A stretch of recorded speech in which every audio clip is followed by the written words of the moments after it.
And thank you, Sunrise Rotary, for the wonderful work that you guys do in our community. I know in the beginning when we started the Youth and Young Adult Homelessness work, you guys contributed $5,000 to this effort. So again, thank you for your wonderful contribution. So this morning I just want to talk a little bit about youth and young adult homelessness in Pierce County and some of the research that we conducted to understand this issue locally, and then some of the projects that are underway to address this issue in our community. So in 2012, Pierce County Community Connections and the University of Washington School of Social Work sponsored this study to understand the issue of youth and young adult homelessness. We're hearing from a lot of community members in the Youth Coalition that this is a growing issue in our community, but we really didn't understand it well. And youth and young adult homelessness is something that is very invisible because we don't have a lot of resources in our community, such as a shelter or a crisis drop-in center. The sample consisted of 51 youth from the ages of 13 to 24, and they were all unaccompanied by a parent or guardian, or had a parent or legal guardian unable or unwilling to provide shelter. All participants in the sample were without shelter, where appropriate care and supervision could be provided, and lacked a regular, fixed nighttime place of residence. And when we did this sample, two of us, we went all throughout Pierce County, so it included Sumner, Buckley, Cape Harbor area, all throughout Pierce County, to libraries, encampments, areas where people would tell us that they would see youth and young adults. The average age of our sample was 20 years old, with 30% of our sample under the age of 18. 40% of our sample did not complete high school, with the 11th grade being the highest level completed for the majority. The sample also suggested that youth of color, particularly African Americans, were disproportionately impacted by homelessness. 26% in the sample versus 7% in the general population. And you'll see later that once we begin to provide services and actually get real data, that disproportionality is even larger. And the primary reason that we found for youth and young adults being disconnected from their parent or guardian was some form of sexual, physical, or emotional abuse, which we'll talk about later, really kind of gets at this myth that these are somehow rebellious youth and young adults that are freedom-loving and running away from home and not wanting to listen to their parents. Some of our key findings were that 57% were unable to access health care while experiencing homelessness. Now again, we did this study in 2012, so hopefully with some of the changes with the Affordable Care Act, this will change. 84% of our participants were engaged in substance abuse. 29% indicated that they were forced to have sex while homeless. 45% engaged in survival sex for food, shelter, and money. And 84% reported some form of mental health issue, with depression being the leading cause for most, 51% indicating depression. And the majority of the youth and young adults that we have interviewed indicated the need for shelters specific to youth and young adults, housing, a drop-in center, more job training and placement programs, health, mental health services, and especially for our youth and young adults living in rural areas of Pierce County, transportation. Some of the characteristics. Well, now that we have some housing programs, we have a better estimate of youth and young adults that are experiencing homelessness in Pierce County. But currently on the access point for housing is kind of the coordinated entry for Pierce County. So when someone's experiencing homelessness, they call Access Point for Housing, they assess them, and then they refer them to the proper housing intervention as agencies have openings. The issue is that we have a lot more people experiencing housing instability and homelessness than we have housing. So currently, since we started the new program in January of 2013, we have 300 youth and adults on the placement roster waiting for housing that are unstably housed. A lot of these people are couch surfing in very unhealthy, unsafe conditions. The 2014 Pierce County point in time count, and we did our first ever point in time count for youth and young adults in 2014, January. And the point in time count is not something that's really scientific, but it helps us to identify trends. So it's usually one day in January where volunteers comb all throughout Pierce County to see how many homeless individuals that they can find. On that 2014 January day, we found 490 youth and young adults them were in couch surfing situations, but highly unstable couch surfing situations where they were having 2 or more moves in a month. And again, low-income youth, African Americans, and LGBTQI, which is the lesbian, gay, bisexual, transgender, queer populations, are most affected. And a lot of times with our LGBTQ youth, as they're in the coming out process, often their sexual orientation will buttress against their parents' values and ideas, and sometimes it leads to a lot of violence at home where youth run away. Where did we find these youth? Abandoned buildings. There was one incident where we were interviewing a 15 and 16-year-old that were literally homeless and not engaged in school. And what they would do is at night, they would find apartment buildings and break into the laundry rooms and sleep there at night. But also abandoned buildings, wooded rural encampments. In the Summer community behind the Safeway, we found a rather large rural encampment. Couch surfing, very common. And we really found this interesting connection between housing instability and gang membership. Most youth join gangs when they're actually in middle school, very, very young age. And the profiles of individuals, youth that join gangs, and the profiles of families of homeless youth are very similar. Single-parent female households, typically intergenerational cycles of poverty, family violence, low educational attainment. And so we found this really interesting connection between housing instability and gang membership. And then other exploitative environments such as sexual exploitation, prostitution, drug selling, etc. Now, if youth and young adults are over the age of 18, they possibly can go to the adult shelters.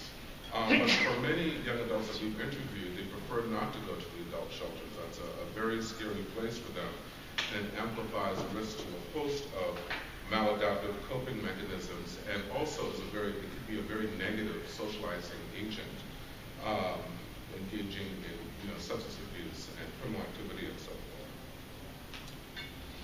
Family characteristics. Like I mentioned, most of these youth and young adults come from highly dysfunctional single-parent households. Not all of them. The population is very diverse, but the majority come from highly dysfunctional single-parent households. Generational cycles of poverty and low levels of education. Parental substance abuse is also very common, or mental illness, or incarceration. Family conflict, such as sexual, physical, and or emotional abuse, is extremely high. And for our lesbian, gay, bisexual, transgender youth, religious conflicts and homophobia. And some of the external dynamics that have played into, I think, our community being delayed in having services has been this runaway myth, this idea that, homeless youth, as I mentioned earlier, are just these recalcitrant, rebellious, unruly youth that don't want to listen to their parents. Now, those incidences do happen, but we find that those youth tend to return back home or do not become disengaged with school. The majority of youth in that case, which is a small minority, tend to be okay. But for 60 to 80% of these youth, like I mentioned earlier, they have been either physically, sexually abused by family members or guardian, with another 20% experiencing many years of family violence. There's also been political, economic, and social constraints as, over the past decade, there's been less and less revenue for social service programs and social service budgets being cut. And without being able to fund these programs at the proper level, then it's really hurt this population as far as those services. And of course, when we look at this population and analyze the data, we see that these tend to be populations that have experienced some type of historical trauma or come from groups that have experienced some type of historical oppression, such as racism, sexism, and homophobia. Again, that's not for the entire population, but we do find that to be an indicator. The cost to our community is huge. Pierce County School Districts lost, and this is 2013 data, an estimated $4.5 million in revenue, with Tacoma, Puyallup, and Clover Park school districts most affected. And what we found is that those 3 school districts in in Pierce County have the highest number of unaccompanied youth and young adults: Tacoma, Puyallup, and Clover Park. And that revenue is, of course, state and federal revenue. And the interesting thing is that the longer a youth experiences homelessness, then of course they're going to become socialized into negative coping mechanisms and organizations and different things that eventually can lead to either crime or causing taxpayers to pay a tremendous amount in other criminal justice and crisis systems that on the conservative end can cost our community $36,000 to $54,000 per year. Now with our program, our rapid rehousing for youth and young adults, it can average $7,000 to $12,000 a year. And some youth just need a light touch. For example, one gentleman, his senior year, experiencing homelessness, coming out process, a lot of difficulties, on the verge of dropping out from school. The social workers and the team did a wraparound approach with him, got him stabilized in the housing program. He graduated from school, got accepted to Seattle Pacific University, and is now attending. So he just needed kind of a light touch, that light support to not give up and to get his high school diploma. And we have numerous stories. So some of our youth are not in the program for even a whole year. They get some employment support, they get a job, they get stabilized, and they're on their way. So rapid rehousing can average $7,000 to $12,000 a year. And to the right, this diagram shows the impact of adverse childhood experiences. One of the ACE studies, the adverse childhood experiences, is one of the largest studies that have ever been done that looks at the impact of poverty and trauma on the consciousness of the individual and the impact it has on both the biological, psychological, and social functioning of the individual. So we can see at the bottom level of the pyramid where these adverse childhood experiences, poverty, trauma, sexual abuse, food insecurity, impacts the social, emotional, and cognitive impairment of the child, making it very difficult to learn. It impacts cognitive flexibility and inhibitory control and working memory. And this then leads to the adoption of high-risk behaviors, which eventually leads to disease, disability, and social problems, and then early death. So you can see the whole life perspective of how these kind of build on each other. And not only is it a tremendous loss of social capital for our community, but it costs taxpayers a huge amount of money as well. So there were three core needs that emerged from the study.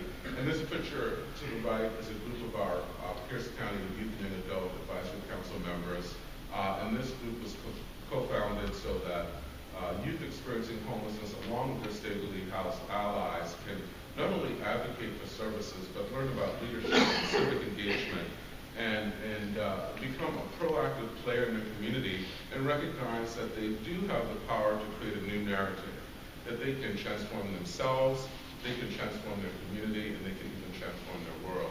So here they were advocating in Olympia at a Mockingbird organization advocacy event for youth experience in foster care and homelessness. So the three dominant needs that emerged from our study is that we need a highly coordinated system preventing and ending youth and young adult homelessness in Pierce County, a housing crisis system that is timely and responding to the needs of Pierce County's most vulnerable youth and young adults, and education and employment initiatives that removes barriers to living wage careers for youth and young adults experiencing homelessness in Pierce County. And here's another photo of some of the Pierce County Youth and Young Adults Advisory Council. Again, a mix of both youth and young adults experiencing homelessness and their safely housed allies working together. So, after we did our research and our studying and looking at evidence-based practice, our community made its first investment in housing. And we call this kind of phase one. And this all came online in January 2013. And this collective